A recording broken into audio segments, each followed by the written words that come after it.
So that's the first person that you would have had speaking with you all today on this particular call. And there's something pretty special with this one because this is our first higher education hug that we've done since we've been partners with HubSpot. All right. So, excuse me, with us being a partner with HubSpot, we would have gotten the ability to host the hug for higher education. If you're hearing the word hug for the very first time, it represents HubSpot user group. And these are things that are actually held throughout the world. So it's a pretty special thing to have the ability to be able to do that here in Trinidad and Tobago and also represent the Caribbean. Now, why higher education? For us, just to give you a little bit of our background, excuse me, we have been in the space for a number of years in relation to sales and marketing, etc. One of our main areas is sales enablement. We are dabbling a little bit more into the whole things along the lines of marketing automation, but it's not our main area. And of course, now HubSpot in terms of HubSpot optimization and helping folks better do business and grow with HubSpot. Why higher education? Because higher education is one of our main areas that we have been working and studying in terms of a space to get better towards supporting companies that we believe have really keen opportunities for growth. So higher education is one of 5 industries that we have pinpointed that we would like to do hugs for, but we also provide services to those specific industries. Right, Lois, I'm not sure if you want to just say hello to the folks again briefly before we jump right in. Definitely. Hi, good morning, everyone again. Debbie, thank you for supporting me for some time now. I see some very familiar faces. Alana, I'm sorry, I wasn't able to inform you how to change your name, but we will try to remember that Juriel Lewis is actually Alana. I realize that we have a lot of different folks here, persons from the Cayman Islands as well.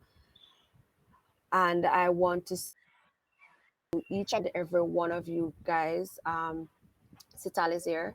So even though we're from different countries and backgrounds, we are here based on a common interest. And we're very happy to have you here. And I hope you will enjoy our first session and are excited for our other 2 that is coming up. All right. Thanks, Lois. So what we are going to be doing is this, right? So we are going to be going into organizations who are looking at growing in the higher education space. We are going to be making our initial, so this part 1 series is really along the lines of from lead to enrollment. Part 1 is just going to be talking a little bit about the changes that we've seen, but we are going to make a couple of recommendations, and we are, of course, going to be talking a little bit as to how HubSpot supports that information and that journey that you want to be able to better support your grow in terms of your business. But of course, we want to start now shifting that approach towards going into the space of our students, right? Both mature and of course our younger students. So let's just jump right in. All right, so I'm going to take off my camera and then we're going to go straight in. If you have particular questions, if you have access to the Q&A, put it there. If not, just drop it in the chat. All right, so let's go. So since we've been doing this, one thing that has been a common theme as it relates to most of the higher education institutions that we've been able to speak with, we've been able to speak with some from Barbados, from Jamaica, and well, of course, a few of you all in Trinidad and Tobago, right? Is that the general goal is to grow your enrollments, right? You want to be able to, of course, grow your business. You want to become the leader in that particular space. And some of you all have targets in terms of you want to be able to grow by X percentage year over year. Excuse me. And in other areas, you may not have a particular percentage. At the end of the day, your main benchmark or your metric is, of course, increasing your enrollment by a particular figure. There have been a few institutions that have had some very specific requests or particular goal or growth paths, which is expanding into different industries. Some of it being real estate and other particular areas, making a push into the entrepreneurial and SME into the SME sectors, again, recognizing that, of course, entrepreneurship has now become a very big thing, even though the term has been around for a little while. And then, of course, based upon your local and your regional growth, and some people have been looking at it internationally, you have a different market here as well, right? There have been some challenges though within the last 2 years. We have really identified COVID-19 being one of those big challenges. And I think COVID has been a little bit of a blessing in disguise, but it has also highlighted a number of gaps in relation to our space. We have a very competitive landscape as it relates to higher education based upon what particular country you're coming from. We're not 100% familiar with how things are in the Cayman, but we'll assume that if it's anything like Trinidad or maybe even Jamaica, there are a lot of different players in that space that they're all kind of going after the same pie, right? In terms of things that we used to do before, in terms of past activities, we're kind of one-on-one in terms of community outreach. Now that COVID is kind of becoming a little bit something that we are learning to or have learned to live with on our day-to-day, my question to you all is how many of you guys are going to be going back to these same norms in terms of, yes, you would want to get out there in person, but have you really started to think of what did that in-person visit? Okay, so we have a large thing coming up here in a couple of months, which is TIC, Trade and Investment Conference. What would an organization like yours, right? What would be the benefit if it is that you did go to TIC in the past? Getting a little bit of a. I just want to maybe ask you all to mute your mic, please. Thanks. Yeah. Right. So as I'm going through this, I want you to start questioning your past activities, your past sales strategies, your past marketing strategies, and ask yourself a couple of things. How have you measured that from before? What has been your rate of return? And of course, what would be a couple of things that you can start doing different? Right? So there have been a number of things as it relates to, a lot of institutions. Some of the things that I've been seeing here in Trinidad and Tobago is that there's a lot of demand. Everybody wants to know right after secondary school, they want to put their kids into some sort of tertiary level education. If it is that someone is a mature entry or potential mature entry student, they want to maybe move up towards doing their masters and their degrees, etc. So there is demand, but conversion is low because we're also playing in a highly competitive space. Another thing that we've actually seen too is that we've seen a number of people just kind of do, everybody's doing the same thing. So we know that we have to have a website. We know that we have to have a social media platform. We know that we have to have, these different maybe digital mechanisms. But is it that we have it? And again, this is just my observation. Is it that we have it for having its sake, as we like to say here in Trinidad? Or is it that we have it not just to say that you have a digital footprint or have a digital presence, but you're using it strategically with the right tools to get you where you need to be? And that has been one of the main areas that I have not seen that most institutions have really sort of picked this up to say, okay, this is what we're going to be doing, but it's part of a strategy towards growing towards these goals. So if you see me switching back and forth, it's because one slide may tie into another, right? So a little bit of what the current state is, and the current state is like this. So I want to give an example, right? So we have, this is a growth quadrant, and this particular growth quadrant was done between October 2021 and April of 2022. And if you notice, hopefully you guys can see it properly or clearly enough. We have a number of different players in Trinidad and Tobago. So we have the University of the West Indies across to the far left-hand side there, an established player. Then we have some game changers who's been identified here by the quadrant. So we have Arthur Lockjack, we have Sam, we have Roytech, just kind of borderline there with CTS College between a game changer and a niche player. We have CTAL, we have Shell, we have SBCS, right? So we have a number of different institutions in different areas based upon their growth quadrant. Now, again, I have not had a conversation with all of these institutions to understand as to where they understand where they are, but in terms of where you want to grow, which direction would you want to take your company? Now, again, you all can maybe drop that in the chat. This may be the first time any of you all are seeing something like this, but this is what it looks like here, right? Let's take a look at Jamaica now. In Jamaica, it's a little bit more spread out, right? It's instead of having where you have most of us bundled up in Trinidad between game changers and niche players, we have it a little bit more spread out where we have certain schools, like you have the myco.ed.jm, you have UCC, you have EduTech, So they are in leaders in their particular area. We don't have anyone as an established player. We still do have URI Tech though. Not URI Tech. We still have the University of the West Indies.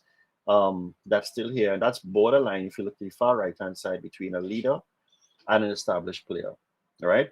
Now, again, when I bring these things up, it's really now to put some perspective on an institution in terms of, yes, you want to grow, but you want to grow in which direction?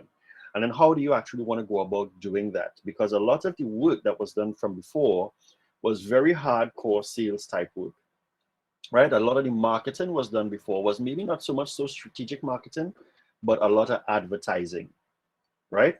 So now, how do we now start making those changes? Because as the theme of this hug is really aligned to, is that there are a couple of things that have changed within our space. Let's take a look at some additional information. So we have Trinidad and Tobago having approximately, and this was in April alone, generating about 1 million in terms of visits to different websites based upon the demographic, based upon some of the schools that we pulled up. The same thing for Jamaica, 266,000, and that's in traffic. So while I'm showing this to you all, my question to you guys would be this.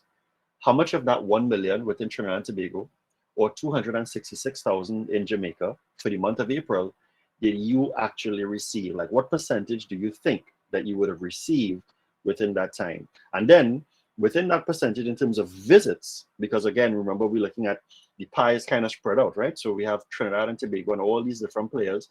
You have a lot of people who are doing a number of different things in terms of traffic to your website.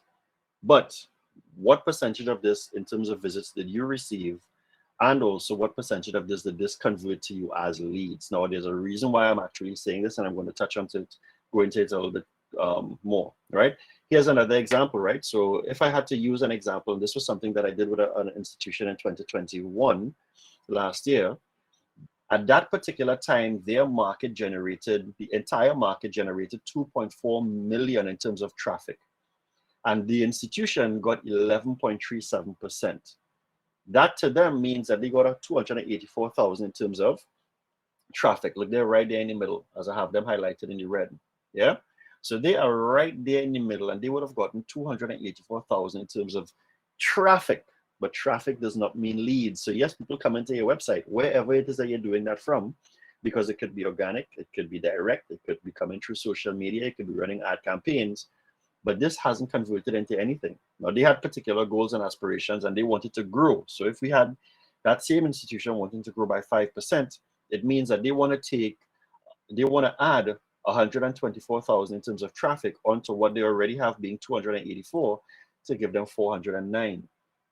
Now, again, it begs the question, generating the traffic is one thing, but how are we now using data like this to represent the leads?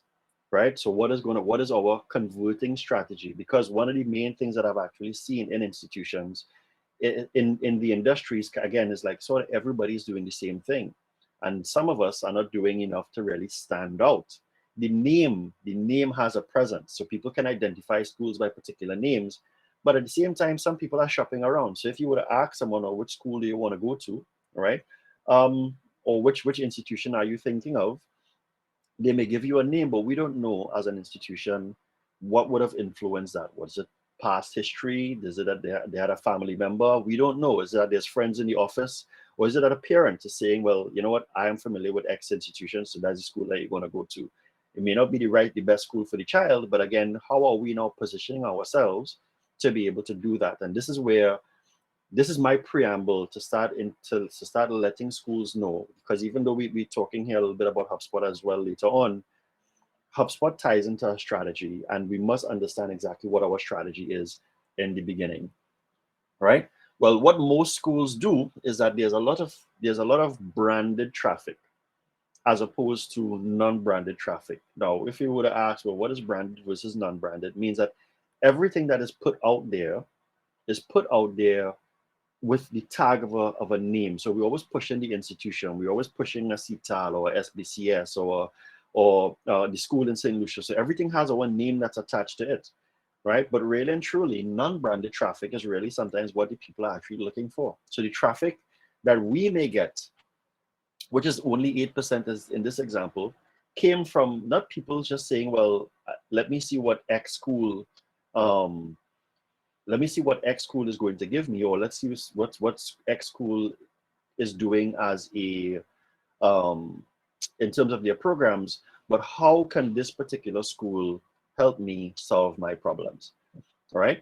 And the key point that I like to make here is that while ads are important, they don't always carry the kind of conversion that we're looking for. And those are things that I have seen because, again, we use HubSpot as a tool with customers to help them track that journey. So we get to see paid traffic versus non-paid traffic. And the paid traffic sometimes does not do as well as just their organic or direct traffic, right? So how do we support that area of growth? Well, this is where institutions need to start doing a couple of things differently, right? When I say that, I mean, apart from just being a quote unquote school that is offering a master's program or degree program or any particular area of higher education and short courses, etc., it would be wise to start repositioning yourself to focus on the student, this potential student, this past student that you have. Where are they going to, and how you now position yourself in that space in your market so that you will now be identified as a leader, because to get to those particular growth segments, in many instances it comes, those things would have been there because they were there from before. Those are like, that's legacy information. But if it is that you want to grow up to the top right hand side to become a leader, then what is it that you have to do that? And there's a quote from Earl Nightingale where he actually mentions that to grow, you actually have to serve more. And I want to use that as a little bit of a preamble to say that to be able to grow into the leadership space of that particular growth quadrant that you all that I showed you all earlier, it really comes down as to how are we now providing a service to, or providing service value even before we have people interested in enroll, even before people actually enrolled, to now become the champion in that particular space. And that stems from institutions having to adopt an inbound methodology or an inbound sales or marketing methodology. And what does that really mean? Because it means that you have to follow 4 particular principles. HubSpot has 3. I would have added a third one, a third one, because of the fact that I want you all to pay attention to where that commit stands from. Because again, remember, we have a lot of interest, but of course it doesn't always convert. So it goes into 4 areas, right? So attract represents what do we need to do to attract students to our school. Again, there's always the demand, but now you want to be able to convert. Engage now represents how are we engaging with those potential students, either through marketing campaigns, either through marketing qualified information, either through sales qualified information, to now be able to get them to commit, right? So we go from attraction into engagement, into commitment. And then after we have done that, how are they now going to be part of how are we measuring their success? So we're measuring our success, yes, but our success, is it that we're only measuring our success through how many students that we enrolled this year? We did a number of 1,000 students this particular year, so I guess we were more successful. Actually, that should not really be the only metric. Customer success is one of the main things.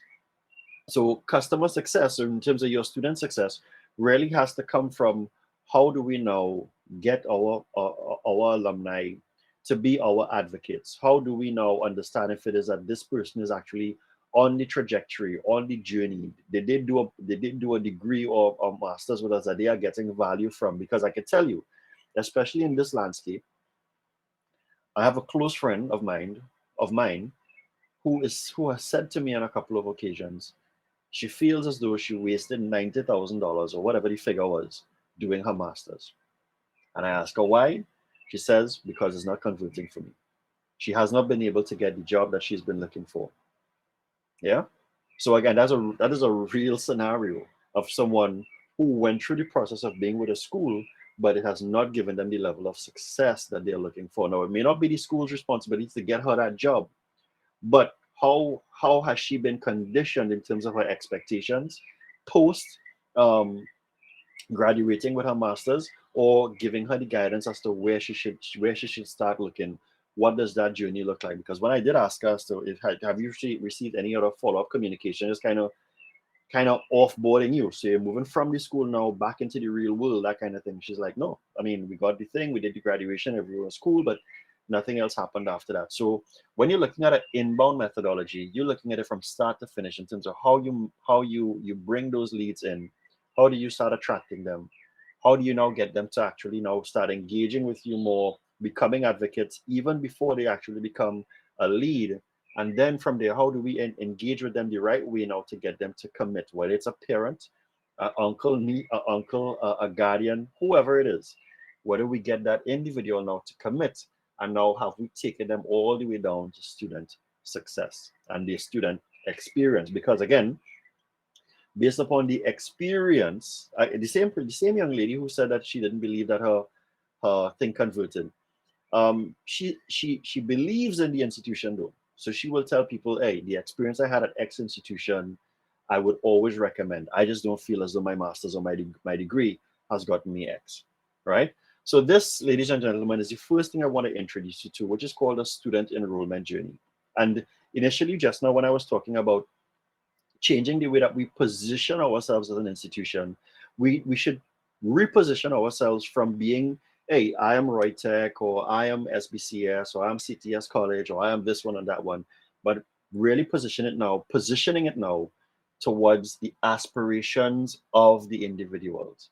So we are here to help you do X. So what I did is that I took the time after speaking to different people, working closely with institutions, and just seeing some of the things that's happening in terms of mapping out what that journey looks like. So somebody would have an aspiration based upon whether they mature entry all the way down to the end, all the way up to a student. They will start doing research. And that research could be talking to a friend, a colleague, or getting onto Google, asking particular questions. Then they start making comparisons. How is that comparison now between my institution and your institution and the other institution really now helping the customer? Or how are we positioning ourselves to help that individual understand, you know what, we can help you get to where we are, to where you need to be, right? From there, after they make that comparison, the next thing that they will do is make the contact. And this is sometimes where the sales team comes in. Because whether they're on your website or whether it is that they make a direct call, if it is that we have the data that helps us understand what that journey has been like? Because surprisingly enough, this journey could be picked up within HubSpot, so that it will help both the marketing and sales team understand the needs of the individual. Again, we're going to go further into that a little bit more. But out of these first 4 steps, based upon this conversation, this is why it's so critical to have people able to have the right kind of conversations with a client. Then they move into the application stage. But then again, if it is that they are applying, are they just applying to one school? Is it that they have 3 choices, so they apply to 3 schools, or they apply to 2 schools, and whichever one comes up, or they have a preference, so if that one comes first, then your school was the backup? How do we make sure that your institution is at the top of the list?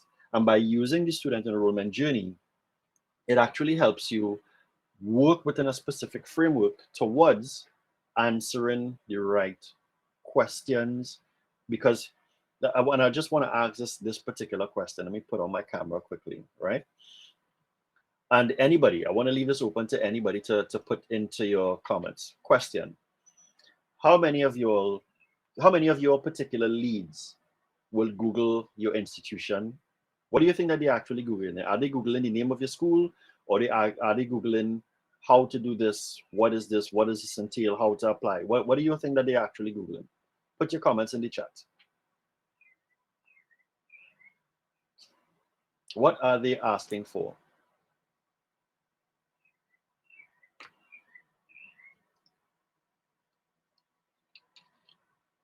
All right, so Debbie is saying they are Googling courses, they're Googling career paths, exactly. They're Googling the name of a course or a degree, they're Googling courses, right? So again, remember I was talking about branded versus non-branded content, right? Excuse me. If everything that we are doing is a branded piece of content, then that means that we are always pushing the name of our school. But we don't have to do that because it's in our channel. The title of our channel will be Instagram / whatever the name of your school is. So you don't have to push the channel. The student would already know. But by you answering questions that meets their Google request, their search engine request, that is how they are now brought back into your school, and changing the way that we position content. And that's why I put together this particular framework, right? So if it is that you're looking here, the student enrollment journey, especially those first 4 stages, the aspiration, because that's what they want to be, right? Their research, their comparison, and their contact. These first 4 are critical because there is a stat that says 57% of a customer's journey is now done online. And they make a decision. So when they're calling you, is because they would have made 4 steps already. Sometimes sales rep, or when we now get into contact with the individual, is because we think that the customer is coming to the first time. No, the customer way ahead of us in their journey of how they make a decision. And they may have gone through that comparison phase and filtered out who they want to go by from who they don't want to go by. So we now shortlisted. But are we number 1 on the shortlist, or are we number 3 on the shortlist? And again, based upon how we position ourselves, because of what they are Googling, right? Or even if you're doing it properly, or if on your TikTok, on your Instagram, or your Facebook feeds, you are leading that potential student, or even existing student, because existing students can be gearing themselves up to do another program, but sometimes they may do another program, but not with your institution. And it's not like you're not offering it. It's just that they just happen to go somewhere else because they saw something. And this is where now using a framework like this helps. Because if you look to the top, the stages are up to the top. But then if you look to the bottom, where you see how your respective departments, it kind of tells you who's involved. And then now you get to look at what is involved. So these are the things that we have to pay attention to as an institution, right? So the content shouldn't just be the same generic type content in terms of putting out ads and you're boosting ads and you're running your campaigns, but you want to now be a leader. I remember having a conversation last year and a couple of weeks ago with 2 or 3 separate institutions. And one thing that has come up in terms of what I always say is you need to be a career advisor, right? You need to be able to let someone know that, hey, this is what you should be doing. And I know that that is the aspiration of a number of institutions, but we can't just do that when the individual makes contact. We need to be doing that from very early, because this research phase is where they start getting a lot of their information and their mind is beginning to be made up or geared in a particular direction. So the presence, the things that we put out there is important. So it says here that 86%, this is coming from higher education marketing, 86% say they are websites are extremely important during their decision-making process. And another 97% of prospective students, right, don't know which school. So who's helping them make up their mind? Again, I'm leaving this open here, especially the one to the bottom right-hand side. Who's helping these schools make up their mind towards making the decision to choose my institution as the leading institution?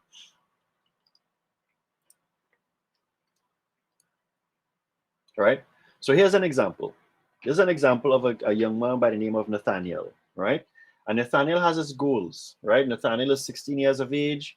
His goals is achieving his CXE. This is in Trinidad and Tobago. And I'm not sure if that is also, I doubt that might be done in the Cayman Islands. So for my Cayman Island folks, if you're there. So this is a 16-year-old looking at leaving quote unquote high school to, let's say, move into higher education status or college, right? So his goals is finding a school to support his goals and having fun while making friends. His influencers, right? Because again, who are you marketing to? So sometimes I'm putting this up here because sometimes I see one style of marketing, or sometimes no main style of marketing. So it tells me that you're not speaking to a persona, right?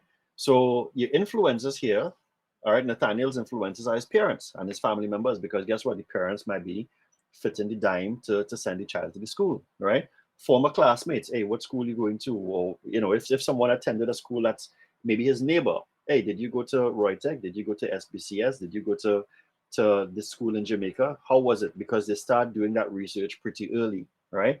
Past and current teachers, and you have your career counselors. What are the costs? Excuse me, what are some of the challenges if we look to the bottom right-hand side? The challenge could be cost. Maybe Nathaniel's parents can't afford those things. Finding a program to meet his goals, deciding on which school to attend. And of course, most importantly, what is Nathaniel's online information. Where is he getting his information? Well, he has all of these options here, and sometimes he may take this information back to his parents. Where are we showing up at any of these spaces, answering the questions that Nathaniel may have, because he may be researching things like cost and everything else.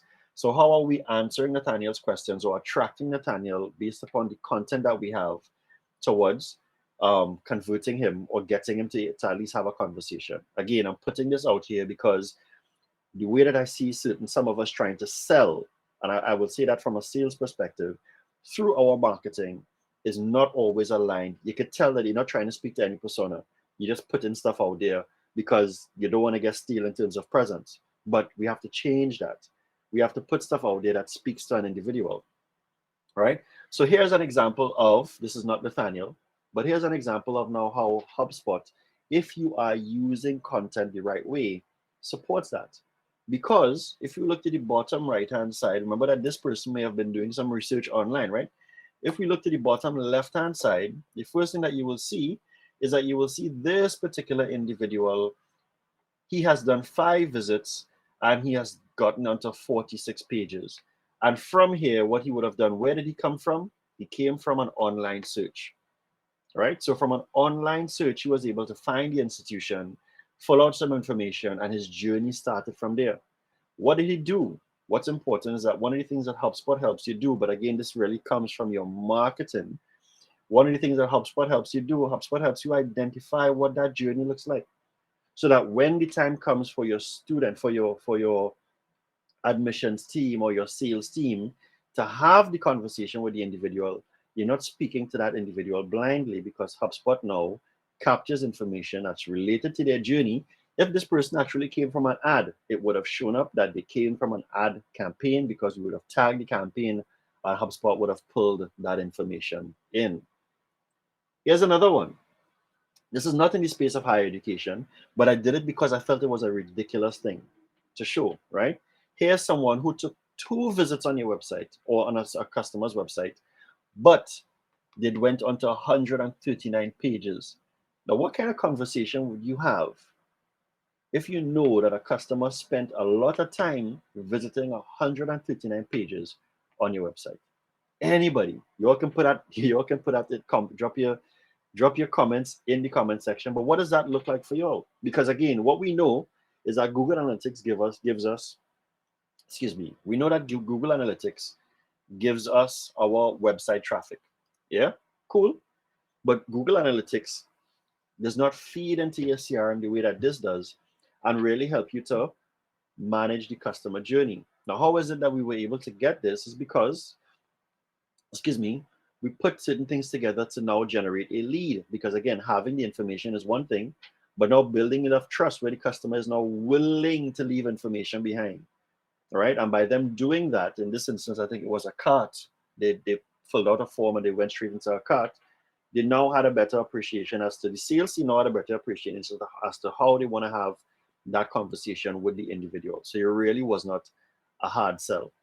It was more so along the lines of, excuse me, I see that you've been looking at these particular things. Tell me a little bit as to what you are looking for. How can we actually help you? What is most important to you? And you can just be looking at the pages if within HubSpot while having the conversation, and you can steer one conversation to the next conversation. Right? So this was one. So again, if from an external example outside of higher education, this is how far HubSpot can manage. And if you look to the bottom left-hand side, you're seeing that this person came in on August and then they came back in September. 2 visits, totaling 139 pages. This represents keen interest that you want to be able to focus on. Here's another person. Here's someone who's Alicia. Alicia is 35 years of age, and Alicia has been working with an organization for the past 12 years, but she's feeling stuck in her role and she wants to move on, right? Notice the people that I'm speaking about are actual people. All I did was change the names, right? So this is Alicia here, and she wants to move into the space of becoming an HR professional, right? Her goals is to find a program that helps her achieve that goal. Her influences is her son, right? So she has a young boy, and of course that extra income will help her. One of the things that I didn't put here in Alicia's scenario is that based upon where she lives, getting the degree or getting the master's that will open up a space for income will be able to give her the ability to move out of where she's living right now, which is kind of small. Her son is growing up. He's kind of growing out of the space, and so is she. So again, that degree or that master that we're talking about, folks, does a lot into the scheme of things for individuals. And I'm just painting those scenarios because this is how the marketing in itself should be positioned, because it now speaks to people. Here's Alicia's challenges: balancing work and education and family life. Right? Cost of education, uncertain if this will make any significant change in her life. So she's on the fence. Should I do it? Should I not do it? Should I go into that, make that particular investment? Right? And where's Alicia getting her information? She's getting her information from online sources, from newsletters, from social media, from friends and family, and from work colleagues. Because she may have a few colleagues who would have, maybe they're ahead of her. They have their degrees and stuff like that. So she may say, well, where did you do yours? Again, if it is that we are not paying attention to this here, and this is a simple profile, right? Student profile, and this is a mature person, then again, it will not always align where this particular, how are you going to be positioning yourself in front of this individual? So what does that look like in the scheme of things? Well, we have something similar, right? Here's someone, again, a mature person, right? And this is a mid-level professional, and they have gone through a journey. They've visited 4 websites on this particular page, and they've visited the site 4 times, and they've gone through 7 pages. Again, if you take the inbound methodology, and I want to go back to the inbound methodology a little bit because I want to show you all this, right? If this person is here doing research in the second stage, you should be using any one of these tools, and there's so much more that you could be using now. There's actually if you notice, I have podcasts down to the bottom. There's a school that I dealt with recently. They actually launched their podcast, and they're 8 episodes in now, but they're using their podcast to help them generate leads and build trust and have that awareness. And they are doing particular things within the podcast to convert listeners into actual leads or subscribers, because they want to move the audio into written content. And then from written content, then you could be a potential student, or that person might actually be referring someone or sending their child or children to the institution. But it all comes down to a strategy. So at each stage, your content should be doing different things. I know I have the commit blank, I just never filled it in, but I'll fill that in and send that to you a little bit later on. But this is what that strategy should look like. So because that now supports this. Because again, Alicia might be looking for different things when she's going through her information sources. And as you all just mentioned, they are not Googling the name of the school. They are actually Googling where they can actually go about doing these things, right? So I have this here just for you all to understand that, again, the theme of this first hug is all about the change in student enrollment. We cannot go back to doing student enrollment the same way from before. A lot of things are online now. Online is actually driving a lot of our business. But if we are not online the right way, and if we do not understand that we have different generational mechanisms that are influencing those potential customers that we want, then we are trying to do some work with some missing some vital bits of information. So this here speaks on, excuse me, baby boomers, or the different generations, and as to where they are. And if you look to the one that says opportunity and influence, you can see here where it says this person could be a parent of Gen Z, this person could be a parent of Gen Z, and it could go on. What that means is that there's a Gen Z opportunity, and there's also a Gen X opportunity. But I mean, it means that also your institution should be using the inbound methodology framework, whether it's blogs, whether it's newsletters, etc., to attract, because the traditional sources of information for these generations is different. So not just because a lot of things are online now, you expect everybody to be online. That's not the case. Some people still read papers. Some people still look at the news. And I respect institutions that still have those traditional media sources, but now building a strategy to now convert those media sources and track that conversion back into your CRM or back into a lead, and understand if it did well for you or not, is extremely, extremely important. Right? So here's an example of an institution using their Facebook platform, right? But again, they didn't have metrics like these to sort of help them understand, okay, this is where we're getting most of our traffic, right? So this is actually saying Facebook is their biggest thing for them right now, right? But here's another thing that I hear from Facebook over and over. How do we qualify our Facebook leads? Because sometimes leads that are coming from Facebook are still not very good. Well, you can use within HubSpot, you can use a marketing qualified lead strategy, or you can just use the sales strategies for when those people convert.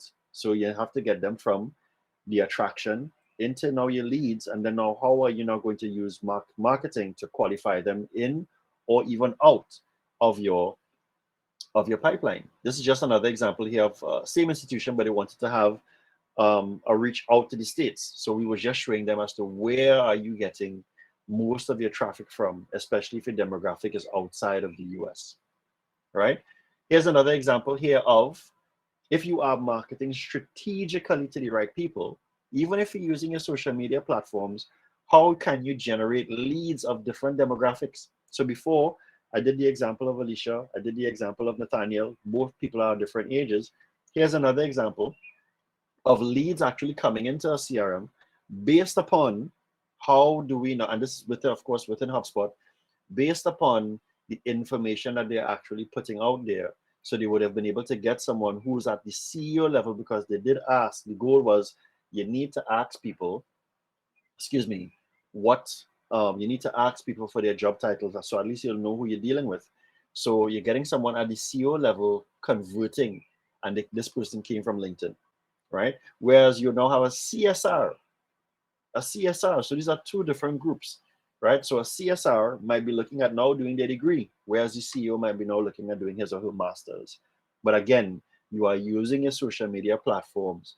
If you look, the CSR came from Instagram, the the CEO came from LinkedIn, but it came from a strategy. All right, it came from a strategy. And this was my little example, and I was able to get people to fall into my CRM because I've been doing a series of light events, and there was one particular event that was able to attract the CEO that brought that person directly into the CRM. And for the CSR, it was something that was also very different. So it was two different events, but it generated leads for me, right? And these are things that I always try to encourage institutions to do as well. So apart from just having going for the likes and etc., you want to convert your marketing activities to generate or help you do qualifying leads the right way, right? Nurturing strategies, I'll touch on nurturing strategies a little bit. What this actually means for us is that your nurturing strategies represents if people are at different stages, how do we now want to use our campaigns, or how do we want to use HubSpot to be able to now help us nurture these? Because again, having someone sit down and put together email marketing campaign could be a chore, right? Because it's a task in itself. But how can we use our CRM, which is what we could do within HubSpot, to now consistently now nurture these people the right way? Because if you have someone who's undecided, they may not convert now, but they may convert later. And one of the biggest challenges that we have in all industries as it relates to sales is follow up. So sometimes we may not follow up at the right time or not at all.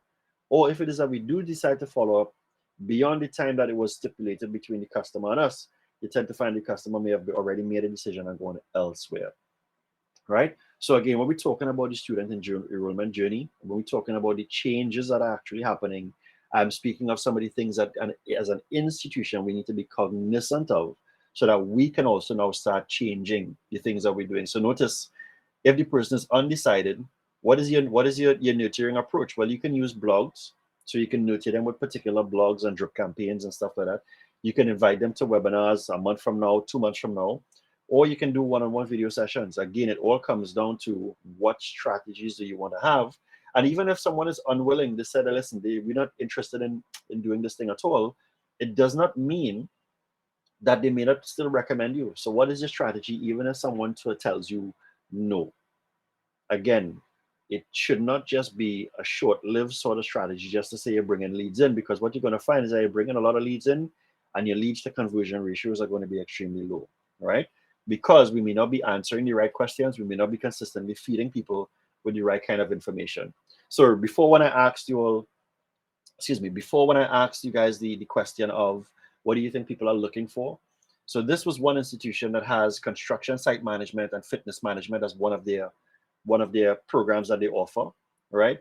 I just wanted to show you all that this is also what you're seeing in the middle and to the far right is also what people have been asking, right? So people have been googling stuff like BSc in construction management, degree in construction site management, careers in construction site management. Meaning, after I get this thing, what career can I have? What jobs can I go after?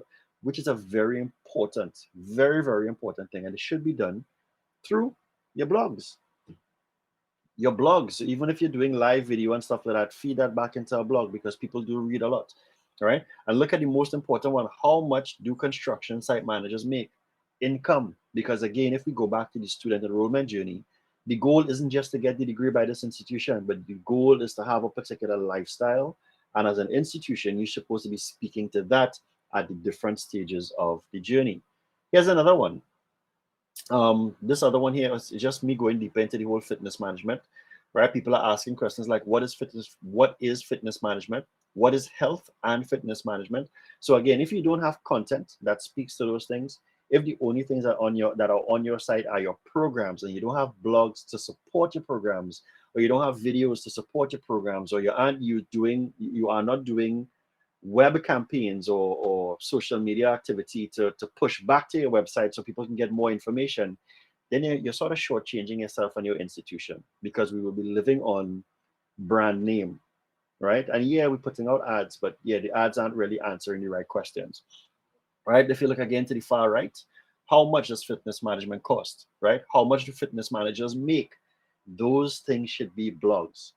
If your degree or masters opens up a job for people, so if you realize, okay, well, facility management or facility managers need to have this particular degree, then do a blog about that degree, do a video about that degree, and then outline how do you go about getting there, or speak to people who are already facility managers. And what I'm doing is I'm opening your mind up to talk about the change that has happened and how we need to be doing things differently with the change, excuse me, and how HubSpot helps you now bring that information in. Because what you are actually seeing here is that once you start opening up yourself to doing different things and really expanding in your conversations, if you really want to have regional reach, you can have it.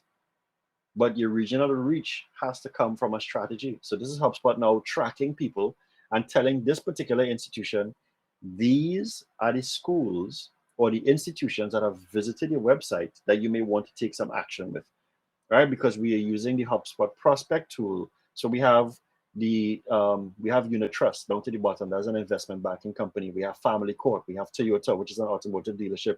Well, we have the University of the West Indies. So more than likely, it's a competitor, right? Um, Antigua Public Utilities. Again, we have so many different ways to understand that student enrollment journey within HubSpot. But it also starts from having a strategy that HubSpot then has the ability to support. I want to use one example here. This is one from a larger workbook that I'm actually building. So if you look here, so one good example of this is Seattle College.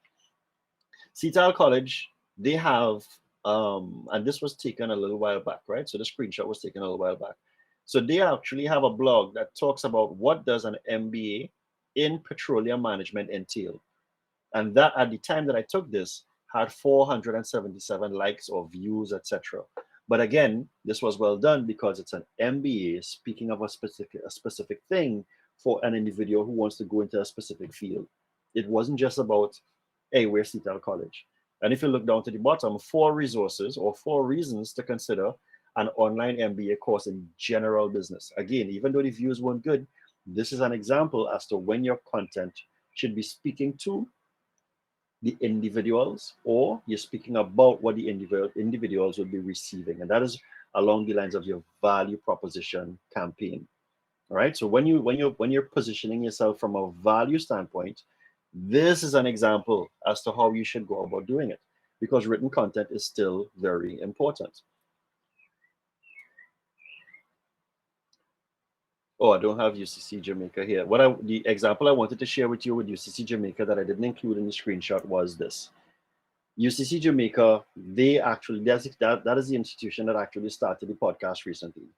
And as I said, they're 8 episodes in. They take their time, they put their podcast out, and it's actually been doing pretty well for them. Just speaking to them as to what has been happening. Their listenership has actually been growing. I'm not sure if LaShawn Ramden is on the call this morning. I know she was in and then she kind of stepped out, but LaShawn was a member of our, was part of was a speaker last week at a conference, and LaShawn spoke about building authority. And you build authority by doing things like having a podcast, writing blogs, doing social content that speaks to your audience and not just doing a branded piece of content. And then by you using particular tools within HubSpot, you can now build workflows if that customer isn't ready, if you have to nurture them. So with anyone who's in the space of marketing or in terms of enrollment, yes, you will have people who are not ready now and they qualify to be a proper applicant, a student. But how do we just leave them for the next year or for the next enrollment period? No, we can now, based upon what your strategy is, but all of the mechanisms that we are talking about here, your mechanisms can now filter itself back into HubSpot. But again, as I always say to people, HubSpot supports a strategy, ladies and gentlemen. And if you do not have a strategy in terms of, especially with your student enrollment journey, leading into your upcoming enrollment period, excuse me, and every enrollment period thereafter, you're going to find yourself doing a couple of things. Not seeing a proper way to differentiate your leads, right? Your growth might be slower than it's expected.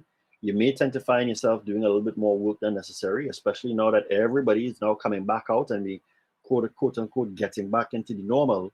But we're not using a strategy to be able to support this. That's why me putting together this framework for the space of higher education was so important, because I want you all to follow something. I want you all to, this is supposed to help generate ideas. And then once those ideas begin to bear some sort of fruit and it starts bringing those leads back into the CRM, then we can now use HubSpot to start nurturing the leads the right way. So notice I didn't go heavy into showing you all a lot of things about HubSpot. All right. That per se is at the end of my initial presentation with you all for this initial hug. I want to open it up to a couple of questions because, as I say, I didn't just want to jump straight into HubSpot, but I wanted to plant some seeds about HubSpot for you all, because it starts with a strategy. Like getting into HubSpot without some sort of strategy wouldn't really make sense for you. You would not see the benefit. You're going to think it's a waste of money. But if you have a strategy and you want to start applying, even if it's an itty bitty strategy, and you start applying it and we start getting the results in HubSpot, you now get the ability to take better strategic action in terms of the things that you're doing. Now, again, I'm opening it up to questions, but there's one other area of the whole student enrollment journey that I want to share with you all.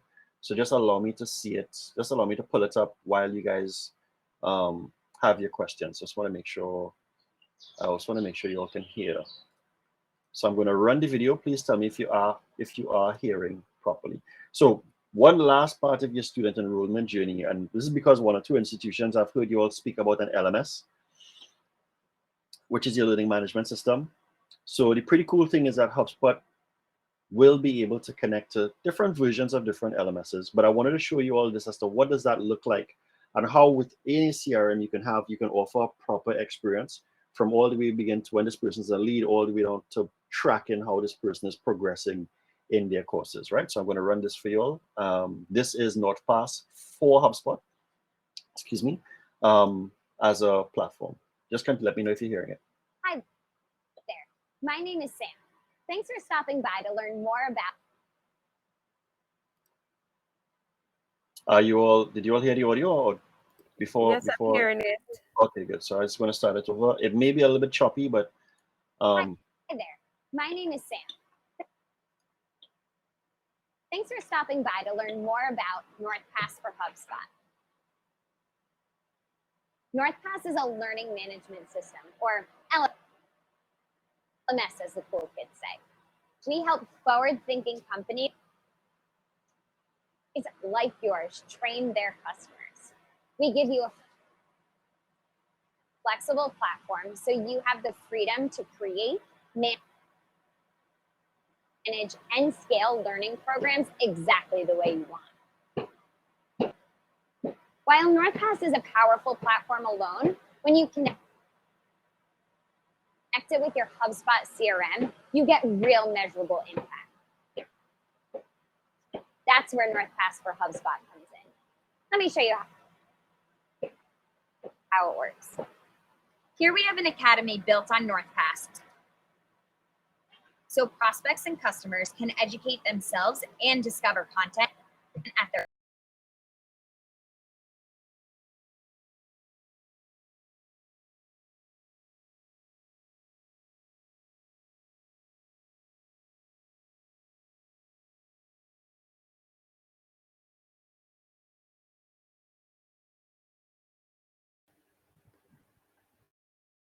But pause the video, Linda, the video is paused. Or it has stopped.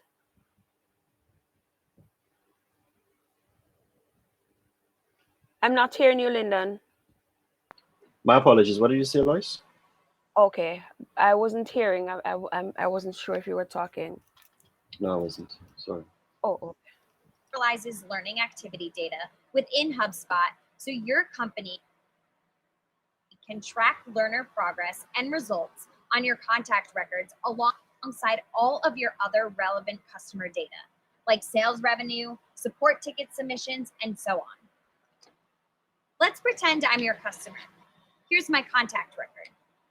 On the left side, you can see all of my course progress statistics, and specifically, here's that 20% from before. In the middle here, you can see we have additional timeline events. So as soon as I complete the course, a new course completion event will appear in the contact timeline. With all of this customer activity in one place, you have a much better understanding of the impact that customer education has on your business. That's not all though. The best part is really what you can do with this data once it's in your CRM. In addition to CRM data, you can set up workflows that trigger based upon learning activity. Here I've created a workflow that automatically sends a follow-up email to all learners that have finished the Getting Started course. That follow-up email contains additional support resources and further information on how to get help. Because this is all automated as part of a workflow, it requires almost zero effort from your team to onboard new customers. This is just one example of a workflow I've set up with learning data triggers, but there are endless possibilities with this integration. I hope you're as excited about NorthPass for HubSpot as we are. It is really easy.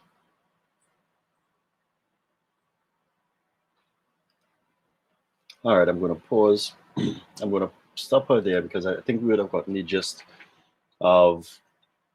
I think we would have gotten the gist of what she was saying there with NotePass and integrating an LMS within the CRM.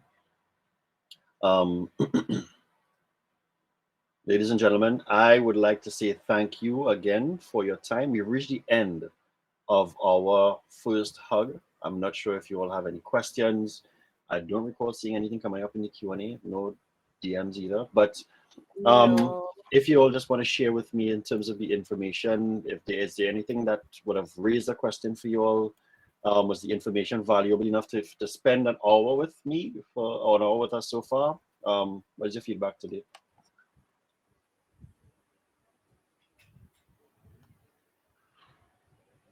You can drop it in the chat or feel free to come onto the microphone. Who's Gerald? Alana. That's Alana. Yes. Alana, if you don't mind me asking, what any feedback was any particular takeaways that I shared so far?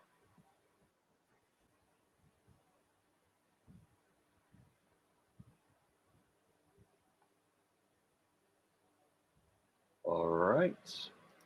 So, ladies and gentlemen, I would say we are at 11th.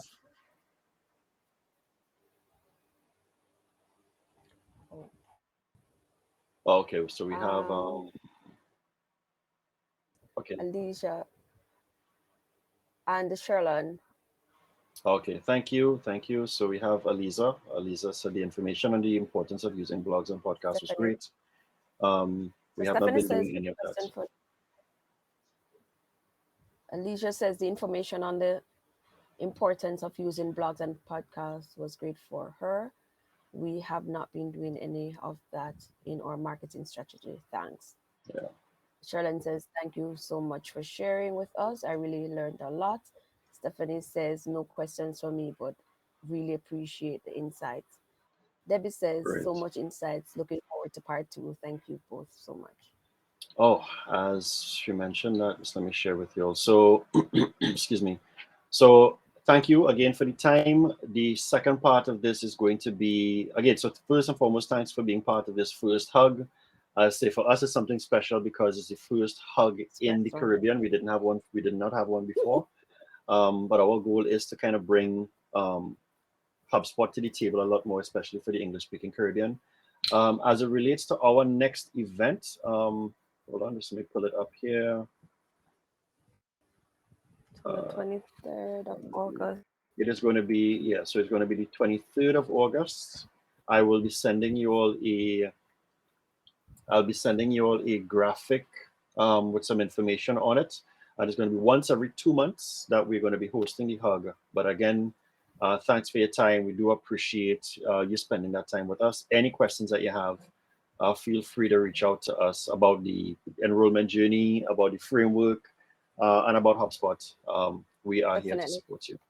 All right. Take care, guys. Krista says, Bye bye. thank you, Lyndon. Thank you All right. all for coming. Bye, Krista. It.